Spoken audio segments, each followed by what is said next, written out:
Okay, तो सबसे पहले बात करते हैं हम लोग रोमन रेंज के बारे में। तो भाई आज सुबह मैं आपको रोमन रेंज के बारे में बताया था कि रोमन रेंज जे उसो से मदद मांगे साथ देने के लिए समर स्लैम के अंदर। तो जे उसो ने फाइनली मतलब उसका रिप्लाई कर दिया एडिट करके, मतलब अब वो करंट टाइम में रेडी हो चुके हैं ब्रॉन ब्रेकर और ब्रॉन्सन रेड के साथ टैग टीम मैच रेसल करने के लिए। और मैं क्या बोलूं भाई, मतलब मैं ऑलरेडी बोल चुका हूँ भाई, रोमन रेंज का जो भी चैप्टर था डब्ल्यूडब्ल्यूई कंपनी के अंदर, जो भी एरा था डब्ल्यूडब्ल्यूई कंपनी के अंदर, ऑलरेडी अब करंट टाइम में खत्म हो चुका है। और ये आप लोग धीरे धीरे भाई रोमन रेंज का ढलान आप लोग धीरे धीरे देख रहे हो। रोमन रेंज का हालत ये खराब हो जाएगा ना भाई, मतलब कुत्ता से बदतर हो जाएगा। जो बंदा लगातार 5 साल से रेसलमेनिया और समर स्लैम का मेन इवेंट कर रहा है, इस बार उसको समर स्लैम का मेन इवेंट करने के लिए नहीं दिया गया। रोमन रेंज का ब्लड लाइन सबसे पहले रोमन रेंज से अलग हुआ, फिर इनके पास से टाइटल गया, टाइटल लेने के लिए वापस आए भाई, इनको टाइटल मैच अभी तक नहीं मिला पिछले 2 साल से। और अब करंट है ब्रॉन ब्रेकर और ब्रॉन्सन रीड के साथ टैग टीम मैच रेसल कर रहे हैं। मतलब भाई यहाँ पर इंटेंशन बिल्कुल क्लियर है कि डब्ल्यूडब्ल्यूई वालों को भाई रोमन रेंज का सिर्फ यूज करना और ब्रॉन्सन रीड और ब्रॉन ब्रेकर जैसे सुपरस्टार को रोमन रेंज के थ्रू उनको पुश करना। और मैं सही बताऊं भाई, मतलब सेथ रॉलिंस अभी करंट में अगर इंजर्ड भी नहीं होते फिर भी डब्ल्यू वाली यही वाला टैग टीम मैच करवाती शायद से इस बार का समर स्लैम के अंदर। तो यार रोमन रेंज का चैप्टर ओवर हो चुका है भाई।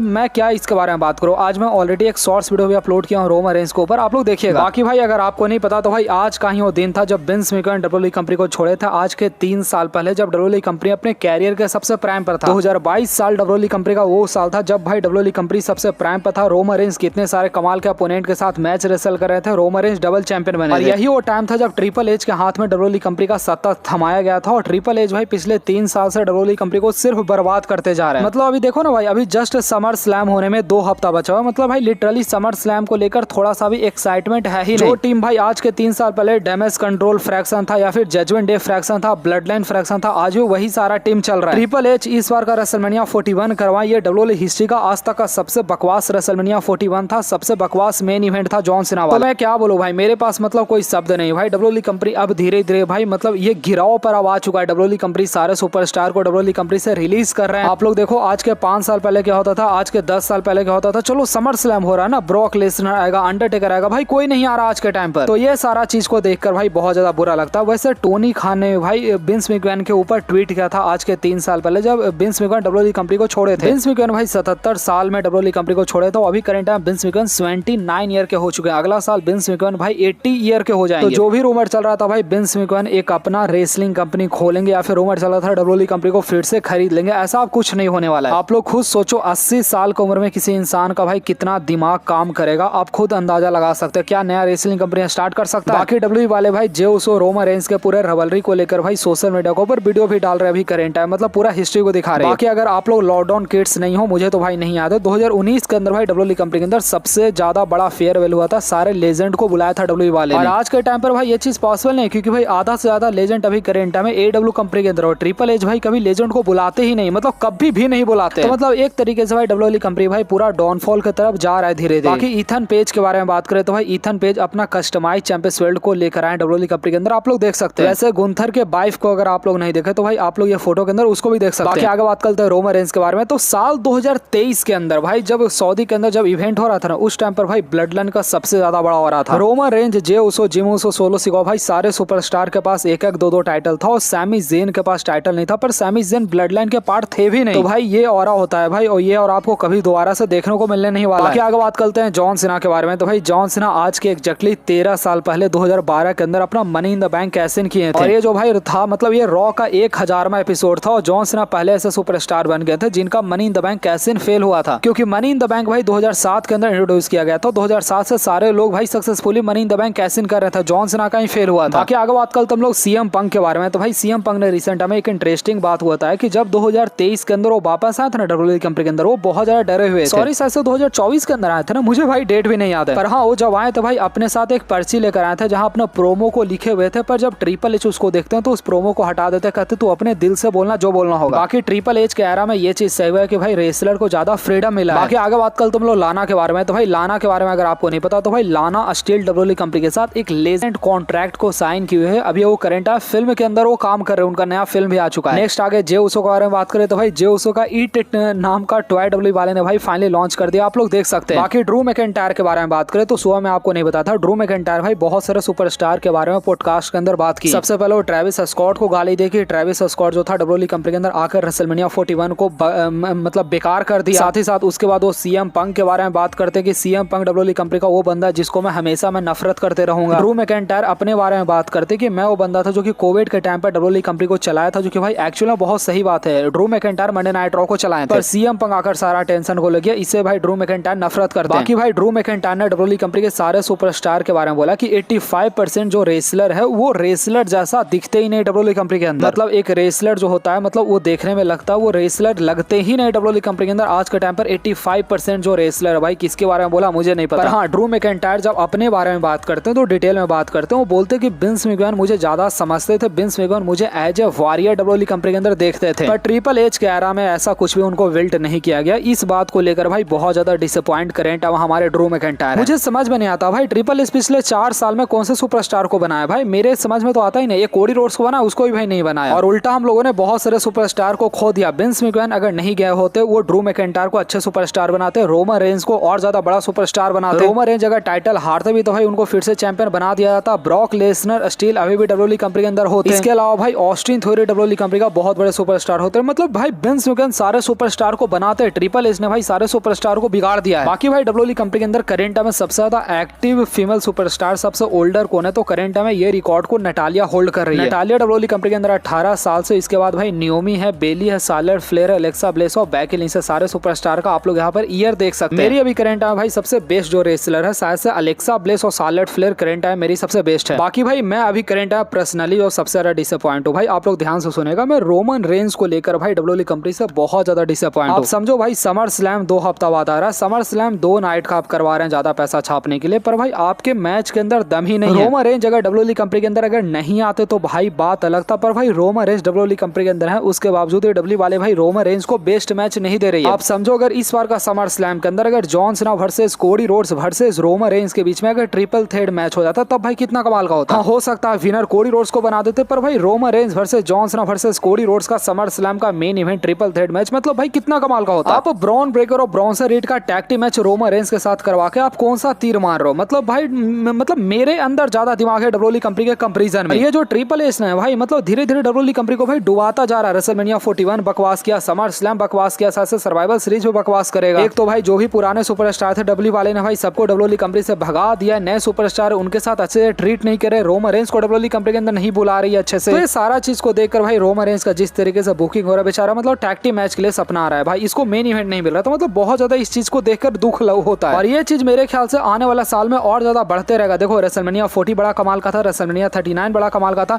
पर अगर हम लोग आगे बात करें रेसलमेनिया 41 के बारे में तो भाई रेसलमेनिया 41 मेरे ख्याल से और बकवास है। और आगे रेसलमेनिया 42 के बारे में बात करें तो मेरे ख्याल से भाई रेसलमेनिया 42 भाई और ज्यादा बकवास होने वाला है। तो WWE कंपनी भाई ऊपर उठने के बजाय धीरे धीरे नीचे जा रही है। मुझे नहीं पता भाई सेथ रॉलिंस इस कंपनी को बचाएंगे, कौन सा सुपरस्टार बचाएंगे, पर रोमन रेंज कुछ सालों तक इस कंपनी को चला सकते थे अच्छे से। ट्रिपल एच ने भाई रोमन रेंज को बर्बाद कर दिया, रोमन रेंज को भाई दबा दिया। इस तरीके से भाई WWE कंपनी और ज्यादा गड्ढे में जा रही है, मतलब ऊपर उठने के बजाय और ज्यादा गड्ढे में जा रही है। और इसका सॉल्यूशन एक ही है भाई, रोमन रेंज को चैंपियन बनाओ भाई, मेरे ख्याल से इसके अलावा कोई उपाय नहीं। बाकी आज का वीडियो इतना ही था भाई, मिलता है आपसे नेक्स्ट वीडियो के अंदर।